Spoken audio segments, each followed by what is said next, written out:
Conquering fear in the 21st century.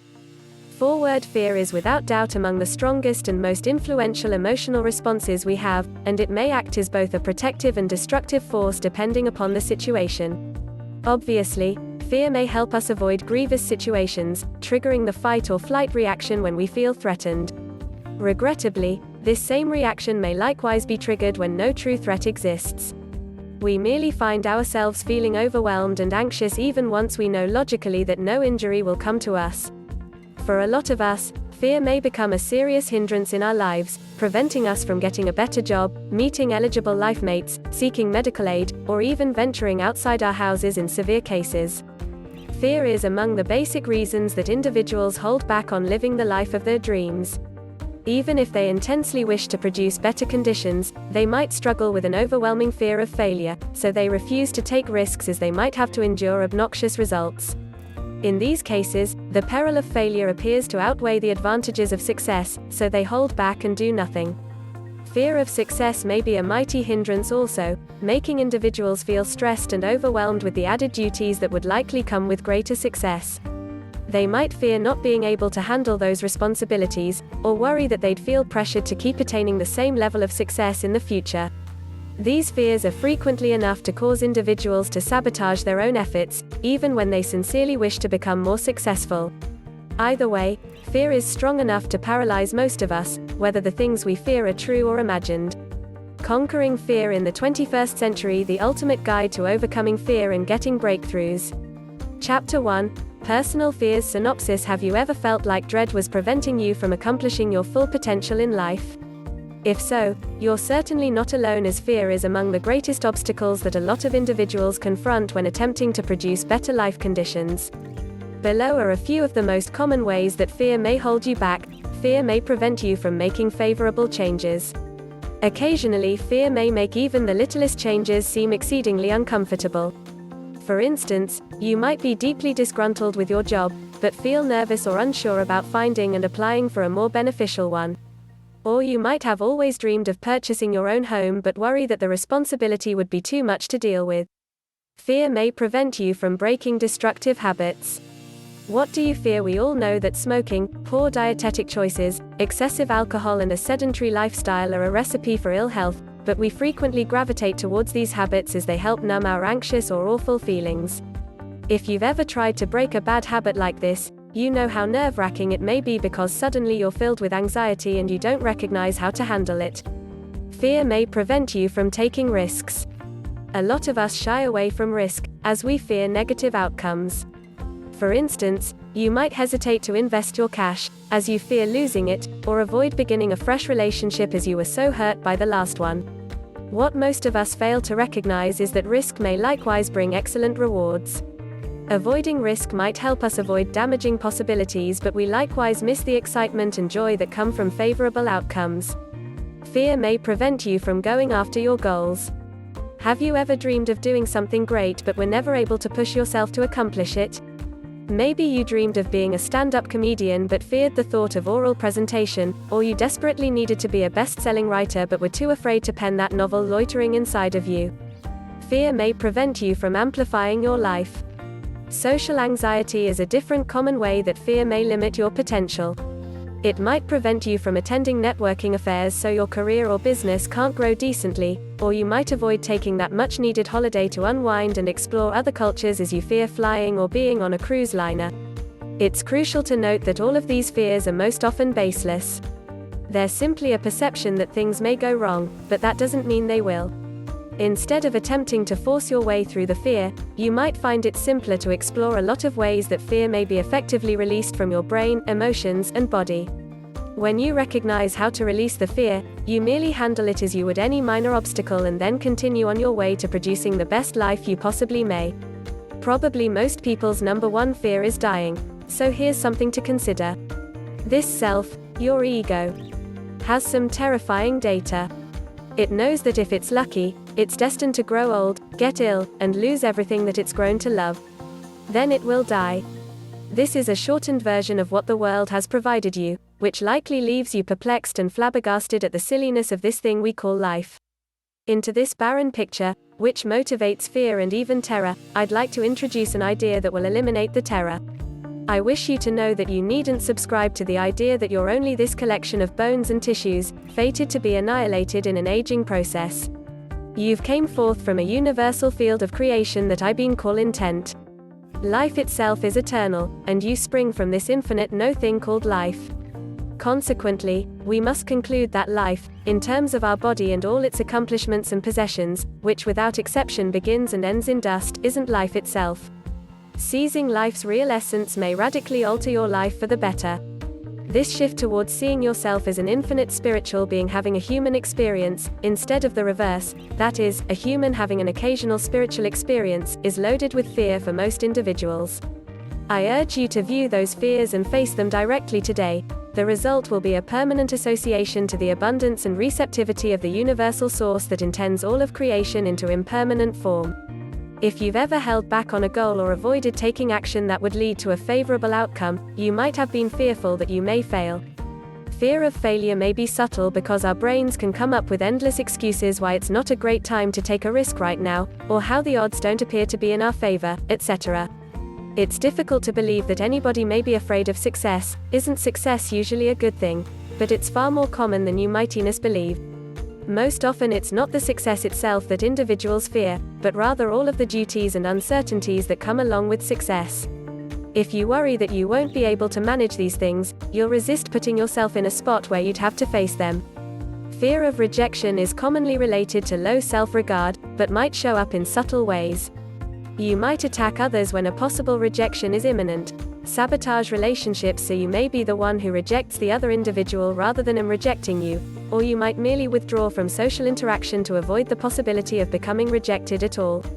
This is another fear that's connected to self-regard, and it frequently affects everything you do in life.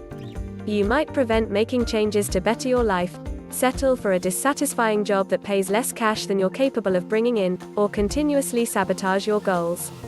If you don't trust you deserve to have better life circumstances, you won't let yourself produce them.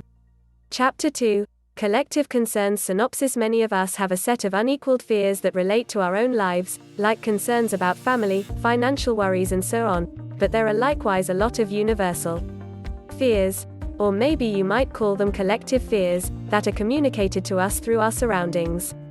These fears frequently relate to spots and events that leave us feeling vulnerable and defenseless, like worldwide pandemics.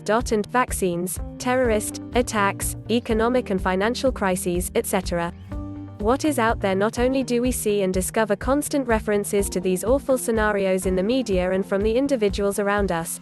The energy of collective concerns likewise seeps into the very fabric of our truth, the quantum field, and continues to vibrate around and inside us. As we're all connected to the collective consciousness, we may actually absorb this fear energy as we approach our daily lives, even if we don't pay attention to the media hype and epidemic hysteria. Put differently, if society's want was to manipulate and control individuals by keeping them crushed in a low vibratory state of fear, this may bear upon everybody. Have you ever felt anxious, edgy, tense, or vulnerable for no evident reason? Even when everything in your own life was going all right, you might still have been influenced by these collective concerns and felt uncomfortable as a result. And to make it sorrier, the moment you set out centering on these fearful feelings, the more you start to magnify the collective fear energy without even recognizing it. It's not simple to avoid assimilating these fearful messages, particularly when you appear to be surrounded by endless instances of them daily. But there are a few things you are able to do to minimize the effect they have on your life. An obvious opening move is to limit your exposure to news program broadcasts, particularly when they always appear to pertain to frightening events that are on the far side of your control. Centering on this force-fed fear programming simply makes you feel more vulnerable and adds to the energy of the collective concern. For sure, you are able to remain informed about world events, but it's advisable to look for independent, unbiased news program sources on the net, and then immediately begin shifting your focus to something less dreadful. Empower yourself by recalling that most of the things you dread will never come to pass. As a matter of fact, when you remember that giving your attention to anything only makes it appear bigger and more daunting, you may surely see the wisdom in being more discerning about the things you consider. Deliberately centering more on positive matters will help override the damaging input you receive daily too. When you take greater command of your focus and place it decisively on the creation of a joyous and positive truth, you contribute that same energy to the quantum field. This helps downplay some of the fearsome energy being contributed by other people around the world. It's true that there are a lot of atrocious, scary things to worry about, but there are equally as many fantastic, joyous things to ponder. Spend time daily thinking of the individuals you love, glad memories, and the great experiences that might be waiting just around the corner for you. It might not make the scary possibilities disappear totally, but it will lighten your mood, leave you feeling more pleased and less frightened. Chapter 3: Awareness and Fear. Synopsis. When the fear of death is transcended, life becomes a transformed experience. Is that particular fear underlies all others. Few individuals know what it is to live without concern, but beyond fear lies joyfulness, as the meaning and purpose of existence becomes transparent. Fear runs much of the world. Fear runs much of the world, goading on endless activity. Dread of enemies, of old age or death, of rejection, and a multitude of social fears are the basic motivators in most people's lives. From the vantage point of this level, the world looks risky, full of traps and threats. Dread is the favored official tool for control by oppressive totalitarian agencies. The proliferation of fears is as boundless as the human imagination. Once concern is one's centering, the endless distressful events of the world feed it. Fearful thinking may balloon into paranoia or generate neurotic defensive structures and, as it's contagious, become a dominant social trend. Our awareness. In his book Power vs. Force, David Hawkins fine-tunes people's emotions from levels 20 up to 1,000. 20 being shame, which is perilously proximate to death. It's destructive to emotional and psychological health, and makes us prone to physical sickness. At the other end of the scale at 700, 1000 is Nirvana. This is the level of the great ones like Krishna, Buddha and Christ. It's the peak of the evolutionary consciousness in the mortal realm. All levels, which could be classed as vibration levels, below 200 are said to be energy draining and below integrity. These vary from guilt feelings, 30, sorrow, 75, concern, 100, want, 125, and rage, 150, up to pridefulness, 175. Individuals feel positive as they reach pridefulness level. However, pridefulness feels great only in contrast to the lower levels. Pride is defensive and vulnerable as it's dependent upon outside conditions, without which it may abruptly revert to a lower level. At the 200 level of consciousness, power first comes out. Bravery, 200, is the zone of exploration, achievement, fortitude, and determination. Individuals at this level put back into the world as much energy as they acquire. At the lower levels, populations as well as people drain energy from society without reciprocating. Further levels include neutrality, 250, willingness, 310, acceptance, 350, reason, 400, and love, 500. This level is qualified by the development of a love that's unconditional, unchanging, and permanent. It doesn't waver, its source isn't depending on external factors. Loving is a state of being. It's a nurturing and supportive way of relating to the world. This is the level of real happiness. The concept and theories behind these experiments were conducted over a 20-year period applying a variety of kinesiology tests and examinations. Kinesiology has an almost certain 100% accuracy reading each time. It will always reveal yes, no, true, and false answers. Collective awareness. These experiments expose that there's a higher power that connects everything and everybody. Everything calibrates at particular levels from weak to high, including books, food, water, clothes, individuals, creatures, buildings, automobiles, movies, sports, music and so forth. 85% of the humans calibrates below the critical level of integrity at 200.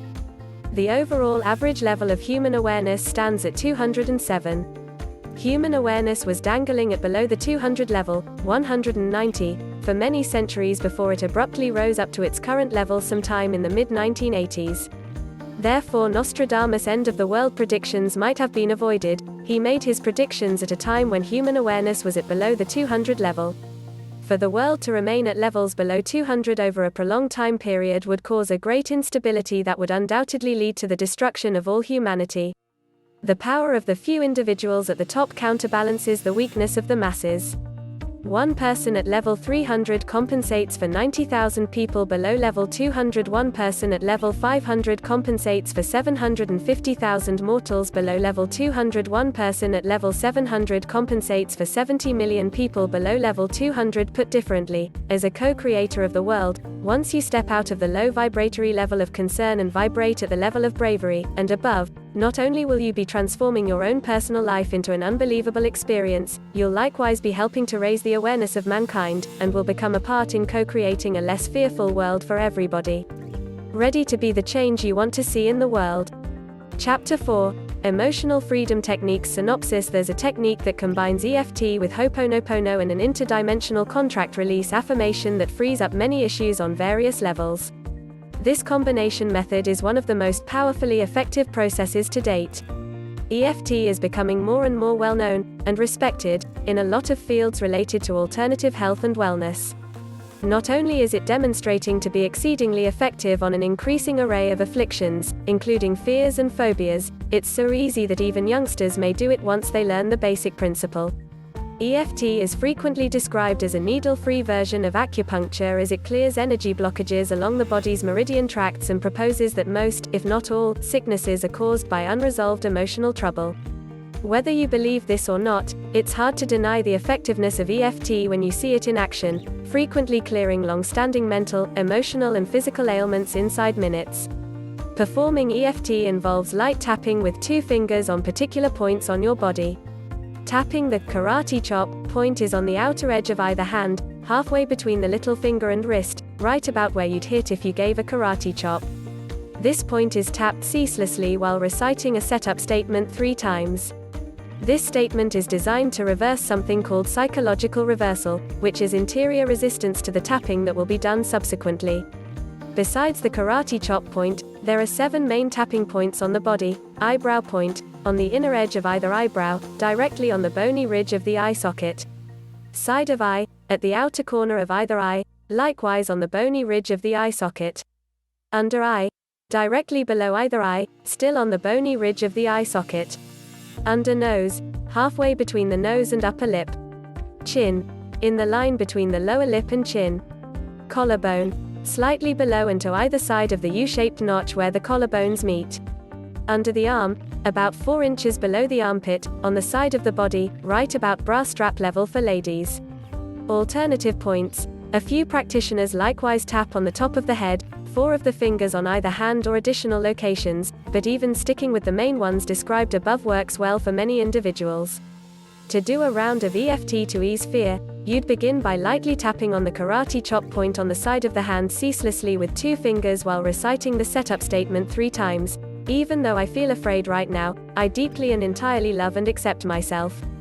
Being really specific about the details may often help you get even more beneficial results, so you might wish to say, even though I'm afraid I won't get this promotion, I deeply and totally love and accept myself.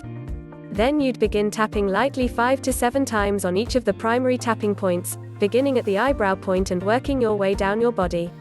As you tap every point, tune into the frightening feelings and say one statement regarding the fear. This fear. This fear of failure. This fear of being disappointed. What if I don't get this promotion? What if I'm stuck in a standstill job forever? I feel so uneasy.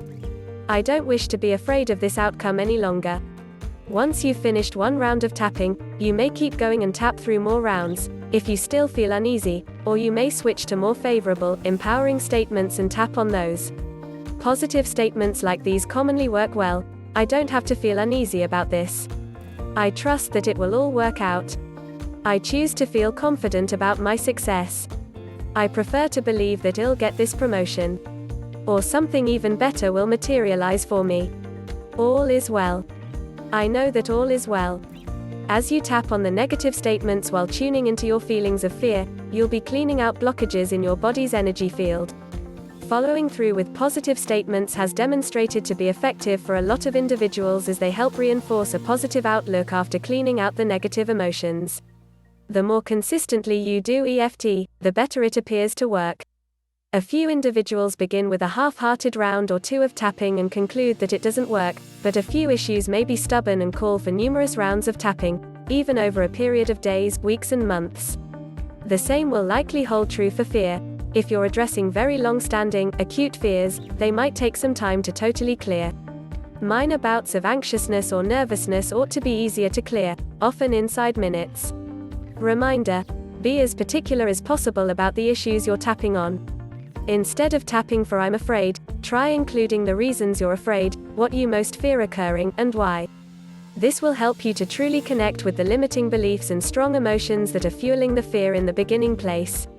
Chapter 5, Affirmations Synopsis. Something that aids me several times is this affirmation: there's no fear, there's only God. But you have to be a believer to utilize this technique, if not in God, in divine order and wisdom. It's really powerful as it puts you in touch with that greater order and wisdom that regulates the universe, in which there's no fear. It feels really soothing and helps you feel peaceful, steady and grounded inside. I utilize positive affirmations on a daily basis. I'm programmed for success. When an individual understands what fear truly is, they may overcome fear easily. It's like a monkey wrench thrown into your pet project. You've the unlimited power of your brain to correct anything damaging and do anything you wish in life. Fear may only exist if you allow it get out of your comfort zone and push right through whatever mountain it is in your life. Stating it. Affirmations are similar to affirmative prayers, except you're not directing them to the universe, but merely reciting positive statements with the intent to switch your focus from fear to love, peace, joy, confidence, or any additional empowering feeling. For affirmations to be really effective, they have to repeat it often throughout the day, or even better, on an ongoing basis for longer periods of time. You are able to utilize affirmations written by others or write your own. Authoring your own affirmations is simpler than you might think.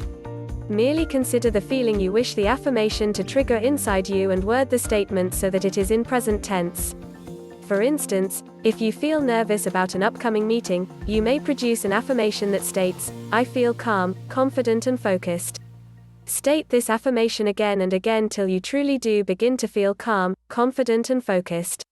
One basic issue with this approach: your subconscious might feel resistant and keep returning to the reasons why you're afraid.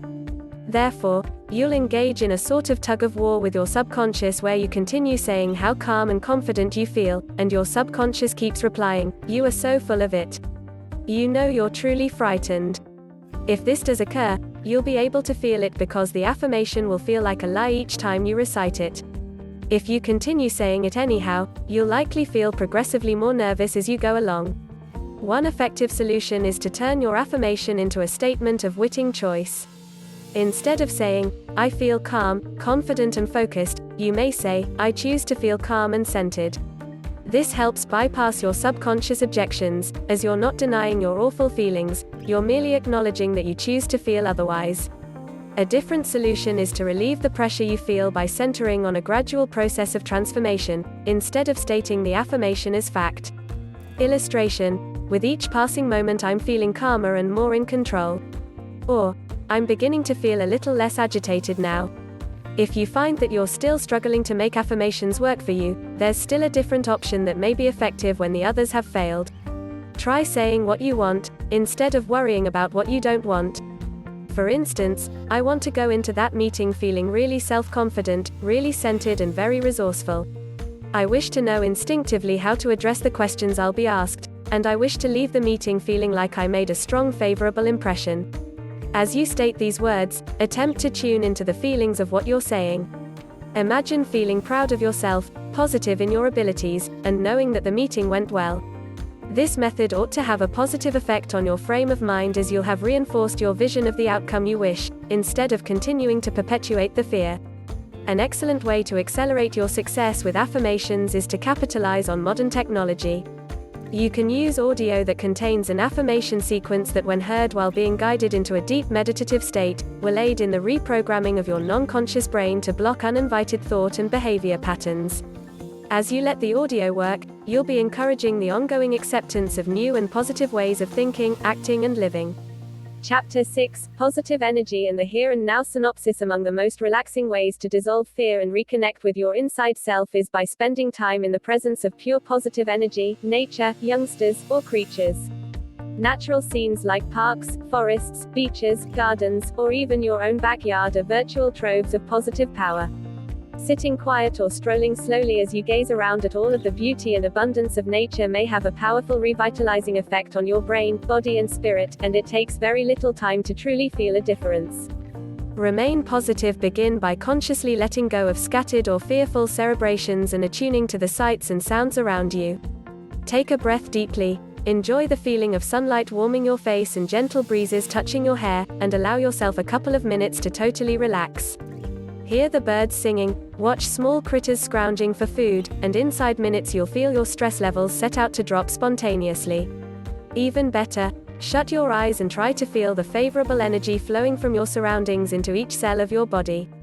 With each breath, imagine that you're breathing in positive energy, which then spreads throughout your total body. If you don't have any natural settings to enjoy near your house, you may purchase an audio CD of natural sounds like bird calls, rainforest sounds, thunderstorms, babbling brooks, or wind chimes to enjoy whenever you wish.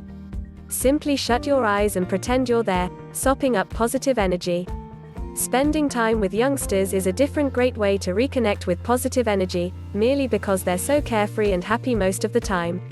They haven't yet learned how to limit their thinking and consequently have vibrant, active imaginations. If you've youngsters of your own, spend an hour or two building a blanket tent in your front room and make believe you're camping in the wilderness. Or gather some art supplies and make something fun. Or take the children to the park and run around to purge anxious energy from your system. If you don't have youngsters of your own, merely visit a nearby park and observe them on the playground for half hour or so. Notice how enthusiastic, joyful and fun-loving they are, and feel those same qualities coming alive inside you. Creatures are likewise an excellent source of positive energy. Spend half hour gently petting your cat or playing fetch with your dog, or you are able to take your dog outside for a brisk walk, and watch how rapidly your tension dissolves. If you don't have pets of your own, you may offer to walk a neighbor's dog or volunteer at an animal shelter for a couple of hours a week.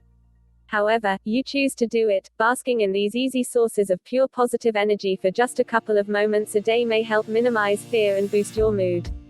Among the most challenging aspects of fear is that it may frequently twist your perspective so dramatically that you can't keep a balanced view of the state of affairs that triggered your fear.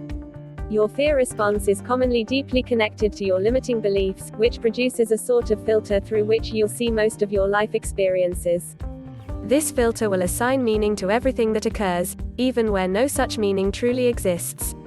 Here's an instance. Imagine that you recently went for a promotion at work, and part of the application process called for writing and submitting a detailed report to your boss. Many days after you submitted your report, your boss approached you with a grave expression on his face and asked to speak privately with you at the end of the day. What would your first reaction be? Would your boss's grim expression trigger feelings of fear and anxiousness? Would you jump to the conclusion that he must not have liked your report? Or would you think about unrelated possibilities, like that perhaps he's deep in thought or concerned about an unrelated situation? Would you stay optimistic that your report was high quality and you still stand an excellent chance at getting the promotion? Your fundamental beliefs will make all the difference in whether you feel fear or assurance in that type of situation. If you've a strong belief that you're not good enough, or the quality of your work is lacking in some way, you'll by nature jump to negative conclusions. If you feel positive about yourself and your work, you'll likely not feel worried. When you feel that your beliefs might be producing fearful emotions, as in the instance above, there's a simple method you may utilize to diffuse them and center yourself again. In the first moment when you observe your fear and anxiety beginning to rise, quit what you're doing and take a couple of minutes to tune into your bodily sensations. Notice that your shoulder muscles might begin to feel tense, your breathing might become rapid and shallow, and your pulse might speed up, and so forth. Begin first tuning into these feelings, and admitting that they're happening. You may even say to yourself, I can feel my shoulders becoming tight and tense. My hands are becoming clammy. I'm truly feeling nervous right now. Then, begin deliberately calming these reactions by breathing slowly and deeply, relaxing your muscles and mentally staying in the here and now. Resist the enticement to let your thoughts race ahead and worry about what might occur, what it may mean for you. All of those are simply perceptions, not inevitably what's truly occurring. Stay in the moment for as long as it takes to feel calm again. Chapter 7. Choosing different thoughts. Synopsis. You may also actually rewrite your fears into something much more favorable. Remember that fear is your body's natural reaction to what you trust is a threatening situation. On the other hand, if you may choose to believe that there's nothing to fear, your body will have no reason to respond. Turn it around. If you've tried to relax your body and mentally stay in the here and now but can't seem to shake the feelings of fear and anxiousness, you may try deliberately rewriting your experience so that it has another outcome than the one you fear. Continuing with the displeased boss illustration, you may change your belief about what his grim expression means. Instead of assuming it's related to you and leaping to negative conclusions about your promotion, you may state to yourself, he's likely simply stressed about a deadline or other issue. Perhaps he just had an argument with somebody. Perhaps he doesn't feel well today. Perhaps. Keep going till you've explored as many alternatives as you may come up with. A different approach is to kick it up a notch and turn your thoughts in a more empowering direction. As soon as you notice that you're beginning to veer into negative thinking about your promotion, stop yourself at once and engage in some empowering self-talk like this. I recognize he can't be upset about my report as I put a lot of effort into it. I recognize I did a truly great job. I'm proud of myself for that. I'm certain he's just strained or preoccupied about something else. Regardless what occurs regarding this promotion, I'm sure it will be fantastic. Or you may strengthen your belief that you are able to handle any outcome at all. Even if he's not pleased with my report, I feel like I gave it my best shot. Even if this promotion doesn't pull through for me, something fantastic will still come my way soon, I'm certain. Finally, you may create a game in which you muster up the very best result you may imagine, regardless how outlandish it might be. He's probably so dazzled by my report that he's speechless. He's likely worried that he'll wind up being promoted to his job. Perhaps he recognizes now that he can't afford to pay me the millions of dollars a year that I'm worth. Regardless what happens, I decide to expect the very best. Produce the most outlandish, funny, or inspiring outcomes you may imagine, and in no time at all you'll feel the fear passing off and your heart lifting, and perhaps a few laughs bubbling up too. The most crucial part of utilizing these variations is to shake free from the illusion of fearful theories and remind yourself that fear is just an emotional reaction triggered by your own thoughts. Altering your thoughts will likewise change the emotional reaction. There's a life-changing technique that is simple to use regardless your level of development. You begin from where you are right now and then deliberately pick a thought that makes you feel just a little bit better. Let's utilize an illustration so you can see the method in action. Imagine that you're in the middle of serious financial hassles. You lie awake at night wondering how you're going to pay your bills, your income isn't enough to cover everything so you're falling further and further behind, and your anxiety and fear keep going. When you're stuck in a spot like that, your dominant thoughts will likely be something like this: I don't know what I'm going to do. I feel so weak. I feel so scared about my financial future. I have to come up with more cash but I don't understand how. Terrible things may happen if I don't get this situation cleaned up fast. Obviously these sorts of thoughts are disempowering, which will only keep you feeling baffled. Using the process would involve picking out a thought that makes you feel a bit better than those other thoughts do.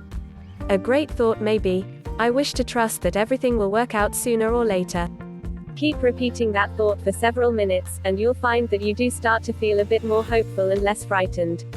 Then you choose a different thought that makes you feel even better, like this one: I've made it through hard times before, so I'm certain I can do it now too. Again, stay with this thought for numerous minutes till you notice that you're beginning to feel stronger. Then pick still a different thought that makes you feel even better: I do trust that things are going to work out for me, even if it takes a bit more time. Continue like this till your fear has been totally replaced by optimism, hope and bravery. This process commonly works extremely well because you're not attempting to force yourself to leap straight from damaging thoughts to favorable thoughts, but rather taking a more gradual approach.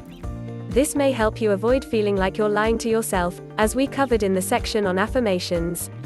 Simply take your time and transition really gradually. The best part about this method is that consistent practice will give you more control over your thoughts than you'd believe possible, dramatically furthering your confidence and sense of command. Chapter 8, Meditate. Synopsis. Meditation is a practice of consciously centering your attention for a time period. While there are a lot of keys to effective meditation, the essence of the practice is learning to center your attention as you decide. How does this relate to fear? You might have heard it said that each moment in life offers you a choice. You are able to come from love or fear. There are a lot of ways of stating the contrasting choice that every moment offers, but the basic idea is the same. You are able to live from a positive life-affirming place or in a mode of negativeness and protection. Breath through it choice is a skill. It means that you are able to see alternatives and center on one versus the other. Put differently, you are able to consciously center your attention according to how you choose to be. This is where meditation comes in. Meditation trains your awareness and your skills of attention. For instance, one way to meditate is to center on your breathing. You keep your attention centered in your breath.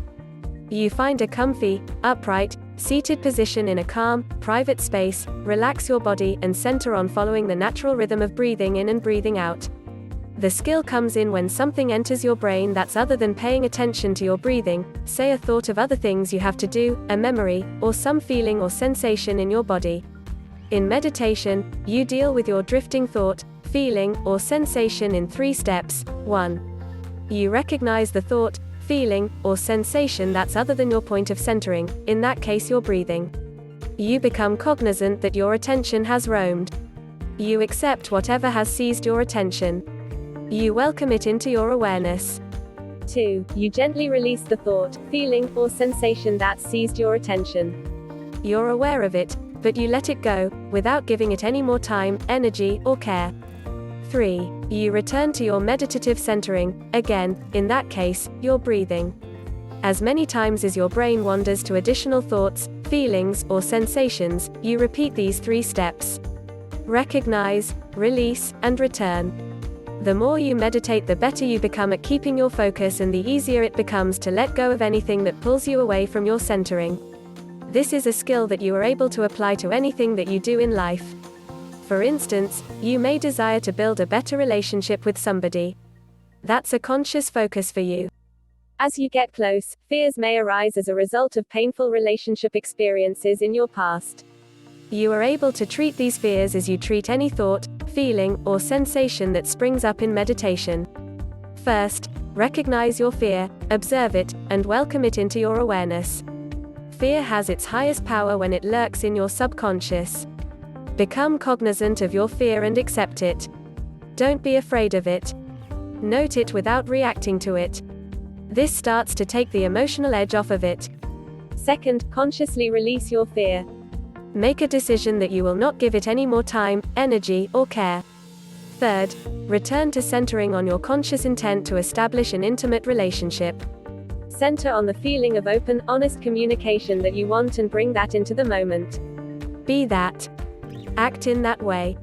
Most individuals find that progress in meditation, as well as progress in keeping focus in life, conforms to stages over time. As you practice consistently, you might find that, initially, you become more witting of your thoughts and feelings than ever before. You might not have been so aware of your fears till you began to pay attention to your inner life. It's okay, that's natural. Second, you'll start to relate to your thoughts, feelings, and fears differently. You'll discover that they come and go. You'll learn that as you become witting of them and accept them, they start to lose their hold on your attention. You'll be able to expel them more and more easily over time. Finally, you'll be able to focus yourself in your chosen point of center, whether it's in deepening a meditative experience or any additional experience that you want in life. Whatever you center on increases. Therefore, your power to consciously focus your attention is the most crucial skill you may master. Meditation is the best way that I know to gain this skill. Wrapping up, you are able to likewise journal to process fear regarding upcoming events or experiences. Simply pour out your thoughts and fears about something that has you worried. You are able to likewise ask yourself, what is the worst thing that could happen? Then put your answers in writing. For every answer, come up with a response that would help you to better handle such an outcome. I hope that as we have explored these great tools for transforming fear, you've realized that you truly have nothing to fear but fear itself. Even though it does tend to blossom when no true threat exists, you are able to learn to manage it easily by working with the strategies we have shared with you today. Thank you for watching my video.